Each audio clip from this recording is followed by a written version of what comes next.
Sahabat EKB yang dikasih Tuhan, salam sejahtera untuk kita semua. Saya Pendeta Santiani Manurung bersyukur dapat kembali menyapa saudara dalam acara Wasiat Kekal berupa renungan firman Tuhan yang memandu kehidupan kita.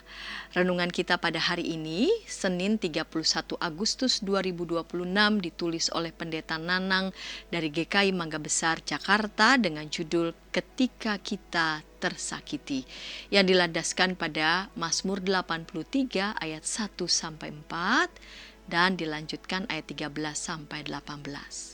Nas Alkitab yang menjadi pusat perenungan kita adalah Mazmur 83 ayat 2. Sebelum membaca Alkitab dan merenungkan firman Tuhan, mari kita berdoa.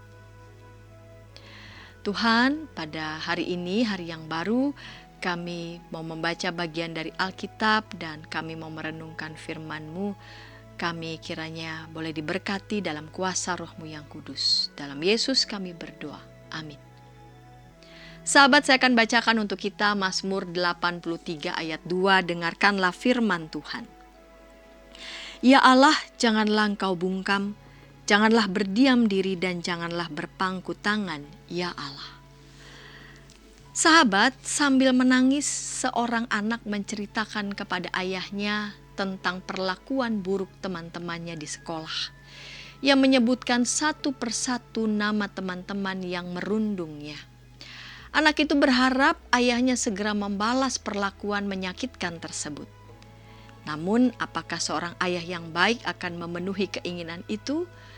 Serupa dengan hal itu, pemazmur menceritakan dengan rinci pahit getir penderitaan yang dialaminya akibat persekongkolan bangsa-bangsa yang memusuhi umat Allah. Ia bahkan menyebutkan siapa saja yang memeranginya. Dalam harapannya, sebagai pelindung yang perkasa, Allah akan membalas penderitaan itu setimpal. Sikap ini sangat manusiawi. Pemazmur berdoa agar Tuhan menegur mereka yang menganiayanya. Makna menegur yang dimaksud yaitu suatu bentuk pembalasan atas rasa sakit hati.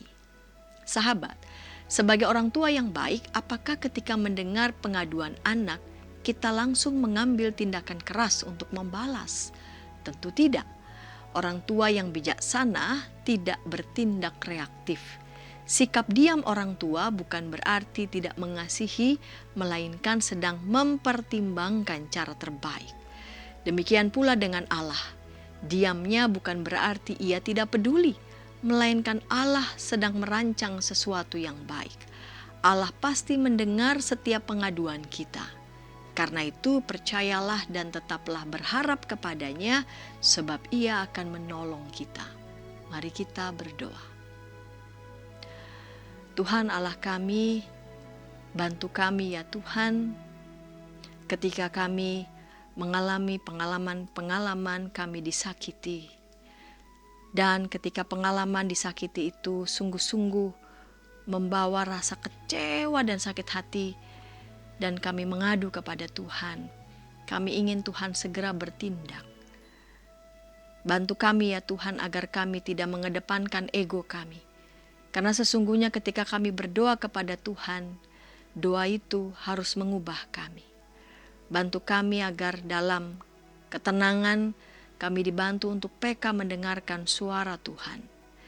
Bantu setiap orang tua juga agar kiranya menjadi teladan bagi anak-anak.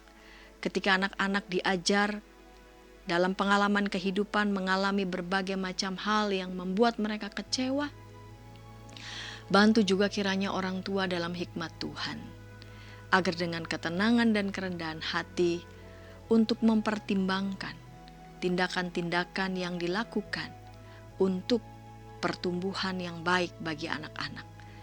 Sehingga saran ataupun cara orang tua bertindak tidak membawa anak-anak terseret pada kebencian. Terima kasih Bapa, dalam Yesus kami berdoa. Amin.